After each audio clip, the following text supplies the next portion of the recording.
जी बिल्कुल, आपको इल्म है कि पूरे बलूचिस्तान में मानसून का बारिशों का सिलसिला जारी है। तो उस्ताद मोहम्मद में 3 दिन गुजरने के बावजूद ये उस्ताद मोहम्मद का कदीमी गंदाखा बस अड्डा है, जहाँ पर तकरीबन 3 से 4 फुट पानी मौजूद है। लेकिन अफसोस का मकाम है, 3 दिन गुजरने के बावजूद म्यूनसिपल कॉरपोरेशन का अमला इस बरसाती पानी को निकाल करने में बुरी तरह नाकाम हो चुका है। यहाँ के दुकानदार, होटल मालकान, बस और मुसाफिर को सख्त तकलीफ का सामना है और बारिश के पानी की वजह से इनका कारोबार मुकम्मल तौर पर ख़त्म हो चुका है।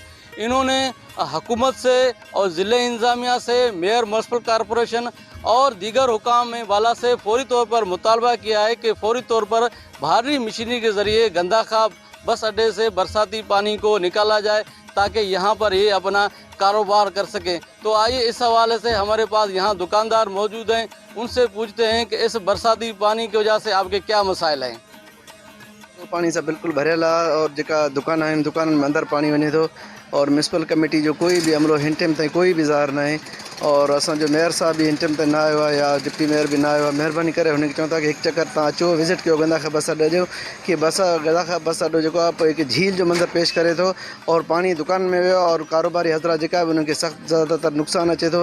महिरबानी करे गंदाखा अड्डा जो जेको पाणी आहे उहो कढियो वञे। सर हिते तक़रीबन 5-6 ॾींहं बरसाति हले थो, टियों चौथों ॾींहुं असां छासीं बंदि लॻा पियूं। हे कबाली अॾो सर पुराणो 30-40 साल जो अॾो आहे। हे अॾे जो हाली था तव्हां पाण ॾिसो, हे पाणी आहे, हे असांजा कारोबार बंदि लॻा पिया आहिनि। ग़रीब माण्हू असां हाणे कंहिंखे दान ॾियूं, कंहिंखे फ़रियाद कयूं? छा असांजी सर असांजी गिनती आहे? छा असांजी टाउन सां वॾे जेका अमीर आहिनि, जेका वॾे शहर जा जेका वॾा आहिनि, महिरबानी करे असांखे पाणी कढाए ॾियनि, को असां पंहिंजी रोज़ी सां लॻूं, को सिधो कयूं जान खे। महांगाई दौर आहे, सर ॾिसंदो अॼुकल्ह कोई कंहिंखे 10 रुपया बि नथो ॾिए। इन बरसातुनि में जो 10 ॾींहं 15 ॾींहं असां बंदि कयूं, काॾों असां पंहिंजे बचनि जो गुज़ारो कयूं, काॾों असां पेट पालूं पंहिंजो। असांजो गुज़ारिश आहे मीडिया वारनि खां, असांजा अमीरनि खे, सभिनि खे जेका बि आहिनि महिरबानी करनि पाणी असांजे अॾे जो कढनि। इहो वॾो वॾो कुर्ब हुननि जो इहो अर्ज़ु आहे असांजो। बेरोज़गार थी विया आहियूं, कमकार न आहे ऐं हेॾो हे लाहौती आहे, हिन होटल बंदि आहे, असां हाणे परेशान आहियूं, कीअं बेरोज़गार आहियूं। 4-5 ॾींहं थी विया आहिनि, कमकार न आहे, पाणी बीठो आहे आॾे में। बसि तव्हां कोई महिरबानी कयो, असां ग़रीबनि जी मालिकी कयो, असां परेशान आहियूं। सर असां कंहिंखे चया न आहियूं, कोई आयो अचे त असां चऊं, असां कंहिंखे चऊं?